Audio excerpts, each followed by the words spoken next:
I'm gonna make him an offer he can't refuse.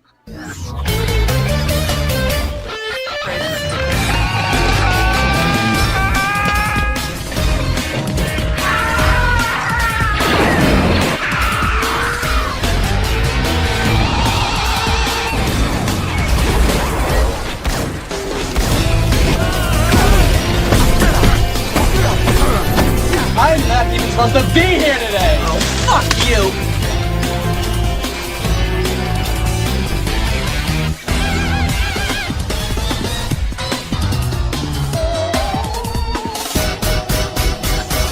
Come on, you want me to drive?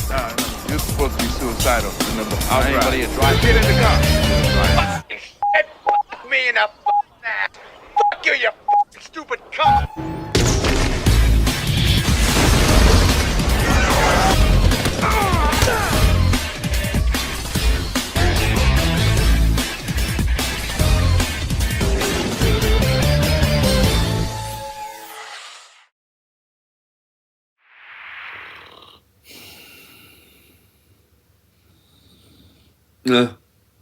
Oh.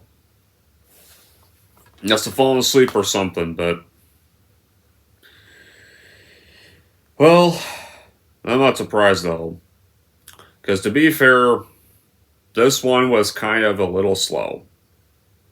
Despite not being a terrible film.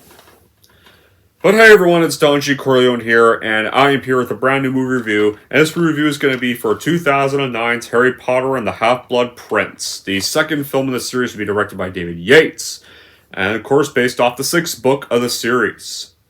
So, what is the plot of Harry Potter and the Half-Blood Prince? Well, during Harry Potter's 6th year at Hogwarts, he finds a book that once belonged to the mysterious Half-Blood Prince that earns him the respect of his new potions professor Horace Slughorn. In addition, Dumbledore has to prepare Harry for the ultimate final confrontation by finding out the secret behind Voldemort's power.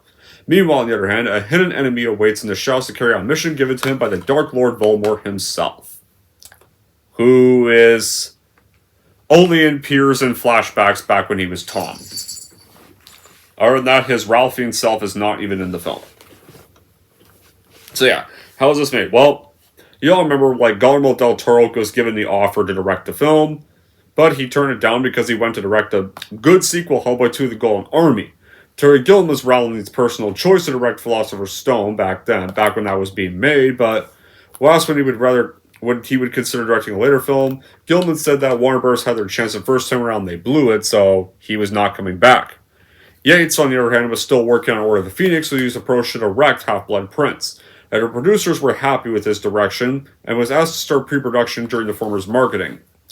When it came to casting, originally, Radcliffe and Grant were initially hesitant to continue, but they agreed to reprise their roles. Watson even considered not returning for the film, citing fear of typecast, but decided to still play the role, and because no one else would play the role better.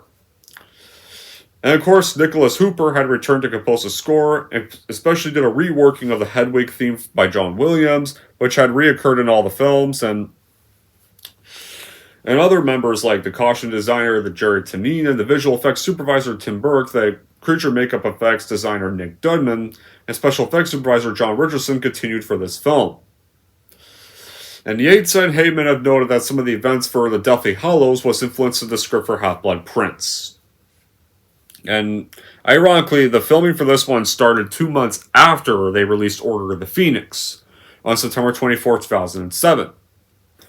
However, though, once the movie was shot and marketed, The Half-Blood Prince would go on to be released 2 years after Order of the Phoenix on July 15, 2009. And with an estimated budget of $250 million, it ended up becoming one of the most expensive films ever made, and the most expensive film in the Harry Potter film series. Or one of the most expensive films ever made at the time. And of course, when it came out, it was actually released not just in 2D cinemas and not just in IMAX, but it was actually the first film of the series to be released in IMAX 3D. Although it didn't really get the IMAX 3D release till 2 weeks after its North American theatrical release. And it was the first to be released on the same day in both the United Kingdom and the United States. When it came to the reviews from the critics, the movie, it got critical acclaim like the other films, and was also still a major commercial success, and it broke the record for the biggest single-day worldwide gross at the time with $104 million, and in 5 days it made $394 million worldwide, and at the time was the highest worldwide 5-day opening. And when it finished its run in the theaters, it grossed over $941 million worldwide, and became the second highest grossing film in 2009. And the film was nominated for many awards: Best Cinematography at the Oscars, BAFTA, Best Production Design, and Best Special Visual Effects. Now, as for my reaction, so I remember when I first saw this in theaters back when it released, and I remember it being pretty good at the time, but as the years have progressed, like, it became definitely one of the weaker films, and for a while back when I thought Order of the Phoenix was the number one weakest, this was probably the second weakest, but then, you all know when I rewatched Order and reviewed it, it was much better the second time around. It was a slight improvement, but it wasn't like an overly great film still. It was just much better the first time around, slightly a bit more. Upon rewatching The Half-Blood Prince, honestly, the one back, this one has not aged the most well, and honestly, there's a lot of times when it's kind of the most boring one of the series. I mean, it's not a terrible film, but it's just now kind of the one I enjoy the least, and I can see why quite a few people would probably say that they don't like this movie and find it the closest to being probably the worst film of the series. Why some people would say that, in a way, because not much goes on in the film, and the stuff you kind of want to see, it's there, but most of the movie kind of feels like about this romance triangle that a lot of people don't care about. Like, we don't want to watch that stuff. Like, we want to see more setting up of, like, the Voldemort and stuff, and what we came to see like that. We kind of want to see the more Harry and Dumbledore stuff. And now, don't get me wrong, and this was also released in a year that had a lot of really shitty blockbusters. 2009 had some good movies, don't get me wrong. I mean, you still had Up and The Hangover, Crank High Voltage, The Collector. What else I could think of? Other good films that came out in 2009. Princess and the Frog from Disney, back when they actually gave a shit about making good animated films. Fantastic Mr. Fox. Don't get me wrong, there were still good movies that came out in 2009, but I will still remember it, though, as one of the worst summers for movies ever. Because back then, all the hype blockbusters that summer, X-Men Origins Wolverine, Transformers Revenge of the Fallen, those two, for example, ended up proving to be dog shit with viewers. Well, I don't think Revenge of the Fallen is as bad as some people really call. In fact, I think Age of Extinction and Last Night are worse Transformers movies than that. Critics tore that movie to shreds. And that's because the writer's strike from 2007-2008 ruined half these blockbusters. And Transformers Revenge of the Fallen was one of the many victims of it. In a way, it's like, whatever, I'm not talking about that. Like, an X-Men Origins, ruined by executive meddling. People were hyped for that film, and it turned out to be dog shit. And it's erased from existence entirely, for that reason alone. Now when it comes to this movie, the other third hype blockbuster that came out in 2009. Because this was definitely hyped when the trailers released. It was not bad, but yeah, it is still the weakest, though, and probably the one Harry Potter film I barely rewatch. Like, much of the focus of this movie is just relationships and this jilted love of balance for like the first 2/3 of the film. The action you see, there's still action in the movie, but it takes a very small backseat, and when the action does happen, it just feels a little more rushed, and while any chance for an emotional moment, like one emotional moment does work near the end of the film, not to like the very end of the movie though, but one emotional moment like jealousy, for example, it just gets more focused there, and it's a point where it just becomes very boring. Right there. That's kind of what makes the movie boring. Like, I don't want to see this love triangle with either Ron or this other student or Hermione. I don't want to see that stuff. That's not what I came here to watch Harry Potter for. Despite, like, this focus, like, the emotional payoff between the characters going through the end of the movie, though, some of that feels missing, and though, but once again, except for one bit, but that's not till the end.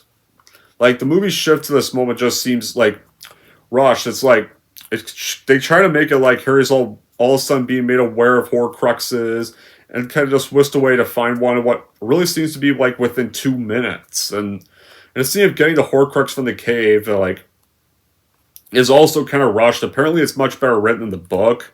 But once again, guys, I have not read any of the books, but I have heard of the books, like and stuff, and apparently it's better written in the book.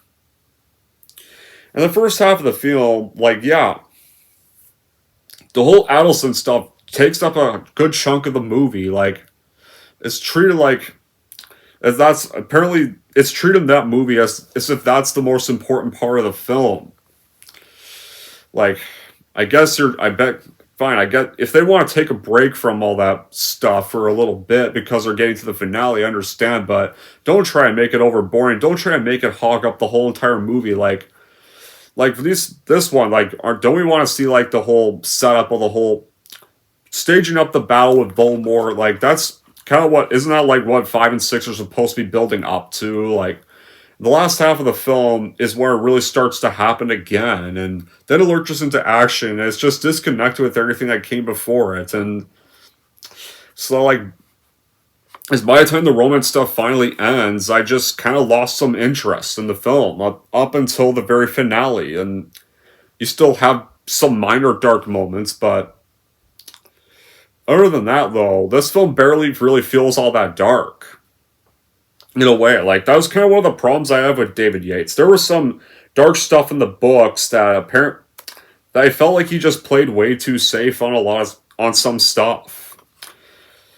In a way, like, this installment is kind of more fun, gentle, and kind of like the first 3 entries this time, except it's just not as well written as the first 3 entries. And yeah, but how do we start off? Well, Lord Voldemort, who Ralph Fiennes himself does not appear in this movie, but he just appears in flashbacks in this film. He's tightening his grip on the wizarding and muggle worlds. His Death Eaters kidnap Mr. Ollivander, his Lawmaker, and they destroy London's Millennium Bridge. And of course, after the events of Order of the Phoenix, Draco's father, Lucius Malfoy, is now imprisoned in Azkaban. So, Voldemort chooses his son Draco Malfoy to carry out the secret mission at Hogwarts that was meant for his father. Draco's mother, Narcissa, and Aunt Bellatrix Lestrange, they seek out Severus Snape, who gains their confidence by claiming that he's a mole from the Order of the Phoenix, and Snape vows to make this unbreakable vow to Narcissa to protect Draco and fulfill his task should he fail. So, and then we get to see Harry Potter, who is, our first scene of Harry Potter is in a cafeteria, and he's already in the wizarding world. There's no Dursleys. Just, magically is just there, with Dumbledore already. We don't really see the whole scene get built up on or anything like that. It's just Dumbledore's like the first person from Hogwarts he meets in the very beginning of the film. And it just starts just like that. He accompanies Dumbledore so they can go persuade the potions Professor Horace Slughorn to return to Hogwarts. So they successfully do that. Then Dumbledore transports all his stuff, Hedwig and his trunk of stuff, to the Burrow, and then transports Harry to the Burrow. Then Harry reunites with his best friends Ron, Hermione, and the other Weasleys.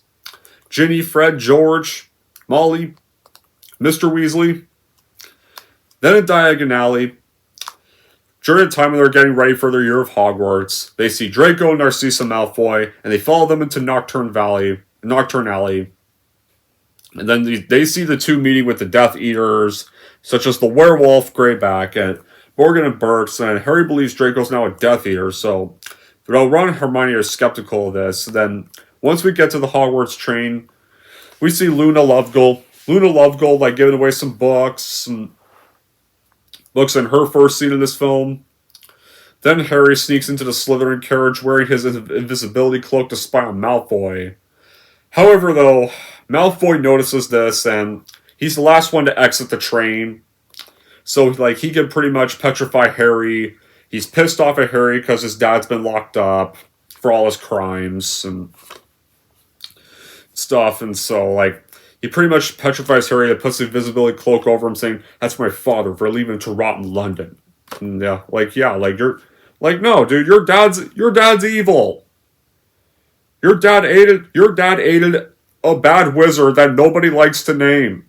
He's a Death Eater. Why do you think he got sent to jail? Like, so pretty much this year he can't really snitch onto his dad this time if anything happens to him. Yeah, then of course Luna Lovegood finds him though and counters Draco's spell, and then they both get to Hogwarts. Like David Yates in this one, he's back at the helm this time around. After the fifth film, this one, he did decently well with the fifth film. Like this one though, he didn't really try to improve some of the flaws with Order of the Phoenix, and Yates just kind of refused to hit the spot with this one, just delving into unnecessary storylines that don't progress the film further. What we want to see, it's just minorly built up on, and sure, things are obviously not going to be perfect, but a little build up to this stuff and a little more focus on this stuff would have been more welcome. Especially for those that actually know the books and have read the books, some of the people that have read the books would want to see the stuff they've seen. They'd want to see more of that stuff, not a bunch of love triangles and stuff. And we don't see many Dursleys. We don't see the Dursleys in this one. We don't really see how Harry even gets to the wizarding world this time around. Dobby in this one, not in this one. Dumbledore's funeral, apparently Dumbledore had more than just a mourning thing. He had a funeral in the book, and there is a funeral there, not the one people would probably expecting when they first saw the film. So yeah, in a way, a lot of that stuff's kind of cut or just reduced. And now when it comes to the performances, though, the performances still have good things. Daniel Radcliffe, despite the alcohol problem he was kind of going through at the time making this movie, he grew into the role brilliantly. And Michael Gambon, this is definitely the best, honestly, is definitely the best performance he has of Dumbledore and his character. And of course, Jim Broadbent, the newcomer as Horace Slughorn, is very superb in the role. Alan Rickman, this time around though, Alan Rickman's character Severus Snape actually gets a lot more screen time in this movie. And that's great. And that's definitely great to hear. That's definitely one of the best parts of the film, because Severus Snape's one of the franchise's best characters. So I like in this one he got a lot more scenes and got a lot more to do in this movie. Though, but when it comes to the more meh side of the performances, Ginny Weasley, just not that well developed of a character, and because doesn't really get that much large of a role, so character just doesn't really feel that well developed in these films, though. And so after it looks like Harry's missing for a while, then Harry does show up in the dining hall, and then the next day in potions class, Harry discovers that his used potions textbook is filled with helpful notes and spells added by the Half-Blood Prince. So Harry uses the book, and Harry excels in class. This annoys Hermione though, but it impresses Slughorn, who awards him the Liquid Luck potion. Then, of course, during Quidditch, Ron makes the Gryffindor Quidditch team as keeper and begins dating this Hogwarts student named Lavender Brown, which upsets Hermione, who harbors feelings for him, and this takes up 2/3 of the film, this stuff. Yeah, this boring stuff takes up almost 2/3 of the film. But Harry consoles Hermione and acknowledges his own feelings for Ginny Weasley. And then, once Christmas has arrived, Harry spends the Christmas holidays with the Weasleys. And then his suspicions about Draco get dismissed by the Order, but Arthur Weasley reveals that the Malfoys may be interested in a vanishing cabinet at Borgin and Burke's. And then we first see our first scene of Bellatrix, and right here, and of course, she still chants her I killed Sirius Black, and of course this triggers Harry because he remembers that she indeed killed Sirius in the fifth one, and he still wants to kill her for that and avenge Sirius Black, but he can't really find her. Then there's some Death Eaters. They do him, Lupin, because Lupin is at the house with them. Him, Lupin, and Ginny fight off, and then Bellatrix and Greyback, they attack and destroy the burrow, so the Weasley's home is burnt down. Then back at Hogwarts after the holidays are over, Dumbledore then asks Harry to retrieve Slughorn's memory of his young Voldemort, which Slughorn had resisted giving an accurate memory. Then, after Ron accidentally ingests this love potion intended for Harry, Harry takes him to Slughorn for a cure, and so he manages to cure Ron in time. And Slughorn offers both boys some Mediad intended as a gift to Dumbledore. But Ron is poisoned upon sipping it though, and Harry's quick thinking saves him, and then when Ron's recovering in the infirmary, he remembers Hermione's name, and then that causes Lavender to end the relationship. So at least that subplot's finally damn over. Right there, but it's kind of a weird thing to break up over, because he mumbled another girl's name. That's how you break up with him? Really? It's kind of a weird way to break up with him, but after that finally ends, we get more back to the actually good stuff. The stuff we want to be seeing, we really want to actually be seeing, where Harry then confronts Draco about the poison mead and the cursed necklace that killed Kate Bell, and then a duel erupts, and Harry uses one of the Half-Blood Prince's curses without knowing what it is. The curse injures Malfoy, but he gets saved by Snape's timely arrival and the reversal of the curse. And of course, then, Ginny fears the book, though, contains dark magic and persuades Harry to hide it in the Room of Requirements, and then they share their first kiss, and you think, this would be the first time Harry finds real romance, but thing is, though, this character is kind of really just meh, and of course, just not really big fan of their romance, and it doesn't really feel that believable to me. This movie really didn't seem to just have much of a clear plot line, where a lot of the charm was kind of lost in this one, and just kind of engaging the audience with the Quidditch matches and some minor scary scenes that are just kind of dropped into the plot, and the relationship difficulties, which what the movie feels like it's the most about, are pretty confusing. And the prolonged length of the movie just gets really stretched a bit to kind of continue developing those moments, and also trying to find a way to develop the primary storyline, which you don't really see much of in a lot of scenes, and until the finale. And the comic scenes, while yeah, they're funny, they're just kind of inserted into the film, and to the point where this time it kind of feels like just an uneasy balance between the dramatic and comedic flow of the film.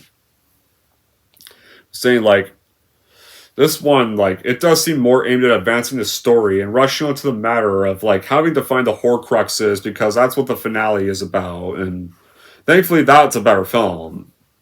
Yeah, they remember, it's kind of they remember, we're getting to the finale now. Wait, how are we going to build up the Horcruxes story? We're getting to that now. We got to set that stuff up.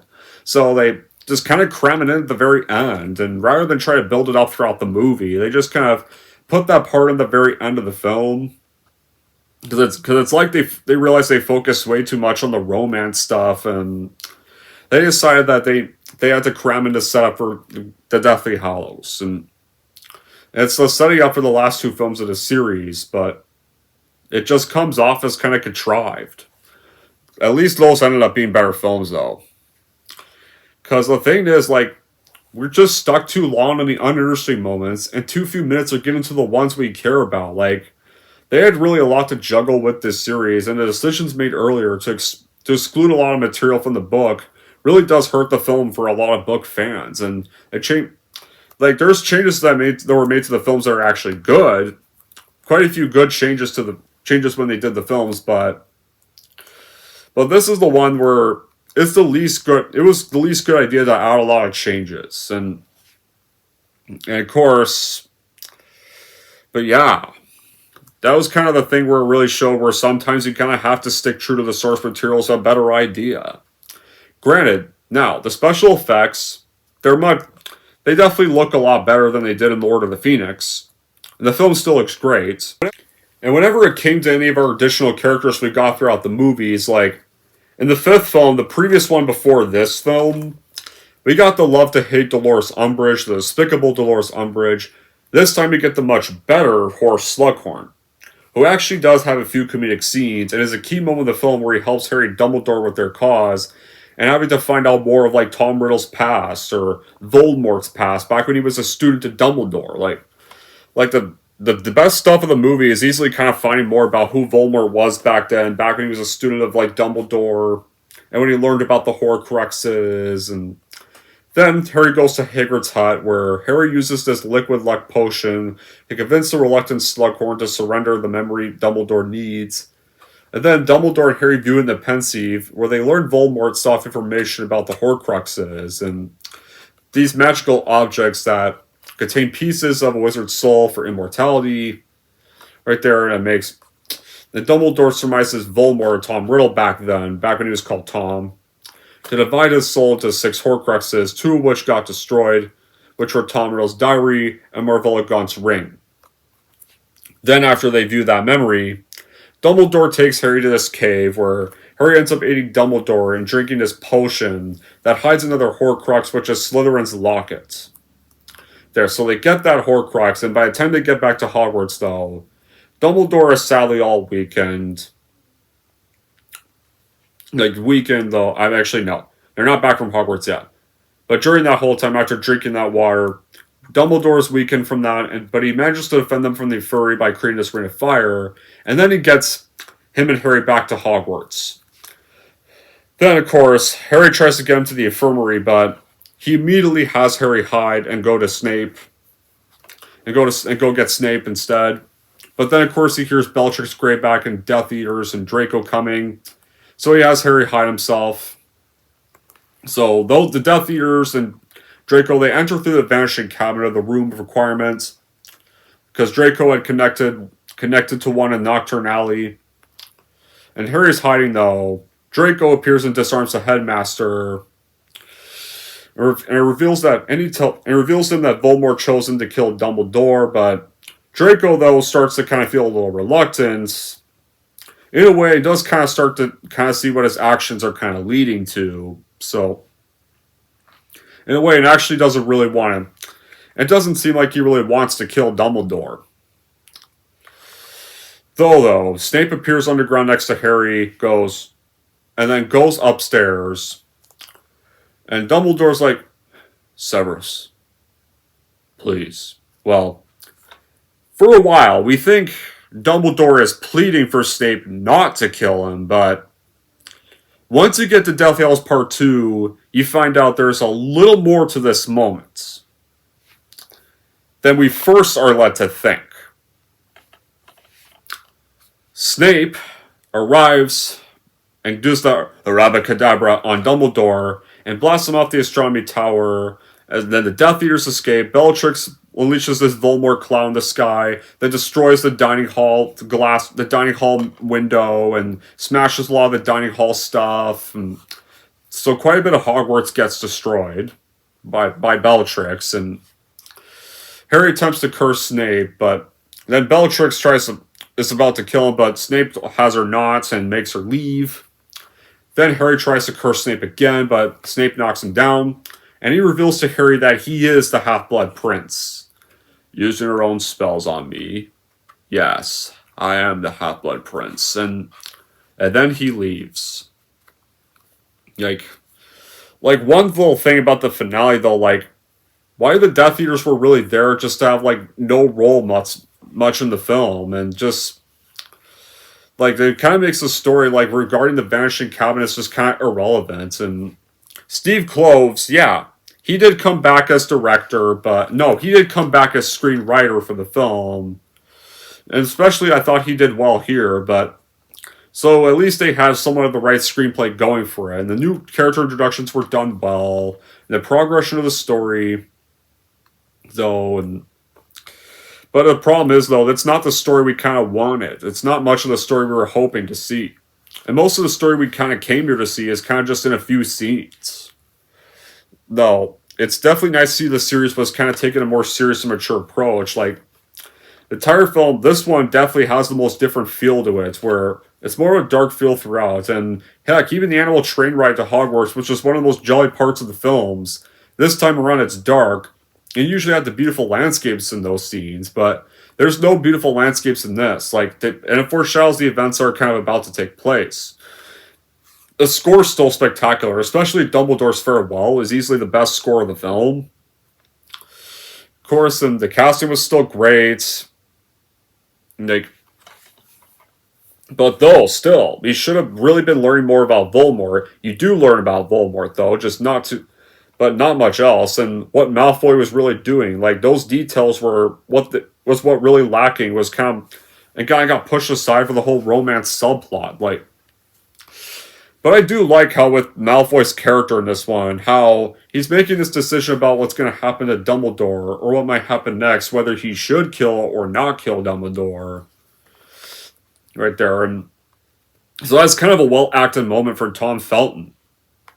Right there, where it actually kind of makes Malfoy a little more conflicted, unlike his more evil father, Lucius, where he is kind of starting to kind of realize his actions in that moment. He's kind of starting to realize realizing what he's doing in a bit, but it's kind of but knows he can't really escape that in a way. But it's definitely quite well done, because you can kind of tell Draco, as much as Draco hates Dumbledore, he doesn't really want to kill him either. And the scenes with Harry and Snape are definitely also great throughout, and they do add depth to Harry's parents and what they're like, definitely what they're like as people. And right there, and it's a nice little reveal when Snape reveals that he is the Half-Blood Prince. So now we get on with the finale. And I will say this, this is definitely the scene of the movie. It's what definitely saves the film for me. That, and of course the scenes with Harry, Dumbledore, and the scenes with Snape having more screen time are what saved the film for me, because of how well acted this finale is, and how pretty emotionally heartbreaking this finale is. After Snape and the Death Eaters escape, Harry returns to Hogwarts to see all the students and the staff all mourning Dumbledore's death. In that moment, though, Harry goes to Dumbledore's body, pretty much cries, and then Ginny walks up and actually hugs him during this moment. And the rest of the staff then raise their wands, and the whole Voldemort cloud disappears. And it's a very well acted moment. It's definitely one of the most heartbreaking moments of the franchise. I still tear. It's definitely a scene I still tear up watching every single time. Every time I get to that scene. Then, of course, after that, the dining hall, this is supposed to be the end of the term. The dining hall is just empty. Nobody's really celebrating the end of the year. They found out their headmaster died and stuff, and they're all still grieving him, and it's just it feels so dead empty in Hogwarts. In a way where people are just don't know what to do now. And McGonagall even sees Harry at Dumbledore's office, and Harry's about to leave, and McGonagall even tells him that if there's anyone to ever talk to, and then even kind of counsels him over Dumbledore's demise, in a way. So this was a pretty great moment between the two. And then after that, our last scene we see of the three is where Harry tells Ron and Hermione that the locket was actually fake, and it contained a message from R.A.B., who apparently the real Horcrux was stolen, and is actually going to destroy it. And Harry tells Hermione that he's not coming back for the final year of Hogwarts because he has to go finish what Dumbledore started, and that's go destroy the Horcruxes.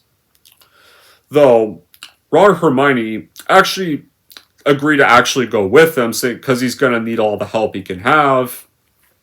So, right there, that is kind of the setup for the Deathly Hallows, Part 1 and 2. Where Harry, Ron, and Hermione have to go off on their own now to go destroy the remaining Horcruxes, and right there, and this was definitely one of the best part of the film.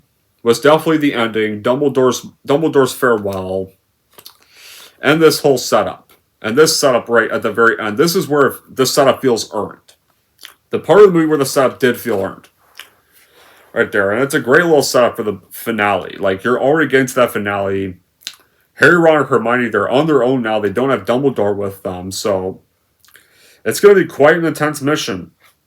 Going to destroy all those Horcruxes so they can put an end to Voldemort for good.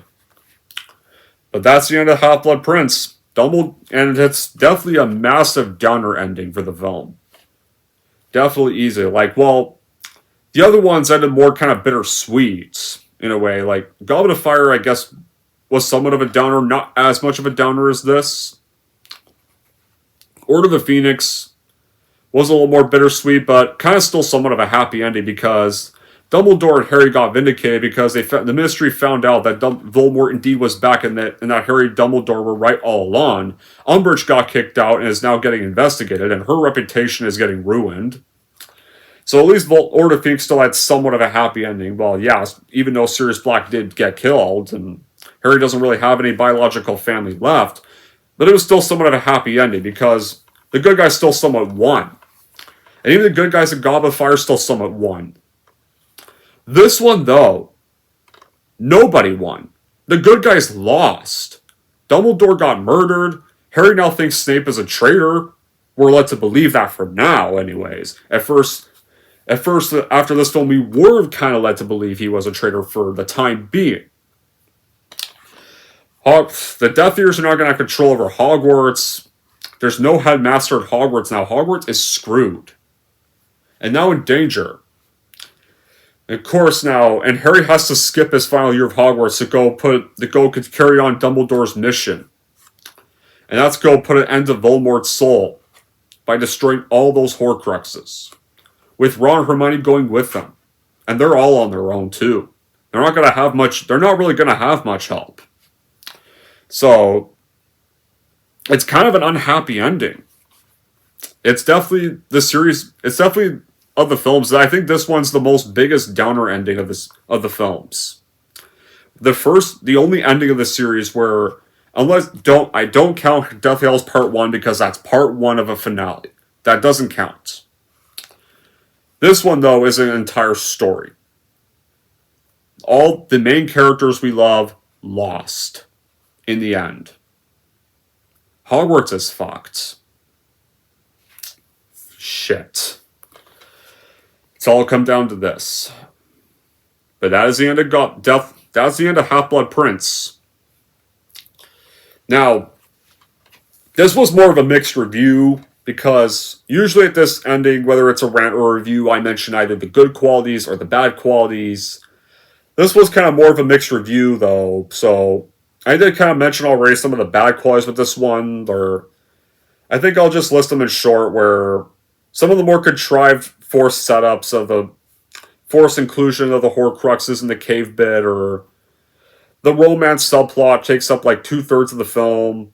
There's not a lot of action, and in this one, the film kind of feels a little boring at times. So those would be kind of my problems with the film. But the movie's not terrible. It's just more mixed. There's still good things about the film. There's still quite a few good things about the film. The finale, like Dumbledore's farewell, the finale, and of course the ending. Of course Daniel Radcliffe and Michael Gammon's chemistry and performances, and Snape getting more scenes, and Slugworth, like, those are what do save the film. Those moments really save the film. Right there. So it's not a terrible movie. I mean, it is kind of a boring one though, and you cannot skip it. You still have to watch this one to be able to understand the Deathly Hallows, because this does still kind of set up the Deathly Hallows. But yeah, short though, like, it is my least favorite, and of course, Daniel Radcliffe also admits this movie's not that great either, and felt his performance was bland. I thought his performance was still good. I mean, I still thought he was still good in the performance, but to be fair, though, he was going through a bit of an alcohol problem at the time of this film, and so that is kind of a bit of a factor that's kind of taken into consideration. But despite that problem he was kind of going through at the time of making this film, I still thought he did great in the role. Easily. But overall, though, the Half-Blood Prince, it's definitely a weak link to the series. So in the end, I would probably just stream Harry Potter and the Half-Blood Prince if you want to see the setup of the Deathly Hallows, but you won't get much else out of this movie, other than that, like, minor bits. Anyways, that's it for my review of the Half-Blood Prince, and if you're wondering how I'm going to rank the Half-Blood Prince, here's how I'm going to rank this movie. So overall, I would just stream Harry Potter and the Half-Blood Prince because you mostly get a bunch of romance subplot instead of what you want to be seeing, and it's only worth a watch because of how much it sets up the Deathly Hallows. And if we're going to rank Harry Potter and the Half-Blood Prince, I'm going to give Harry Potter and the Half-Blood Prince a 6 out of 10. Alright, there we go, guys. That wraps up a review for the Half-Blood Prince. You go back with the other Harry Potter films. Now, we're on to the last one.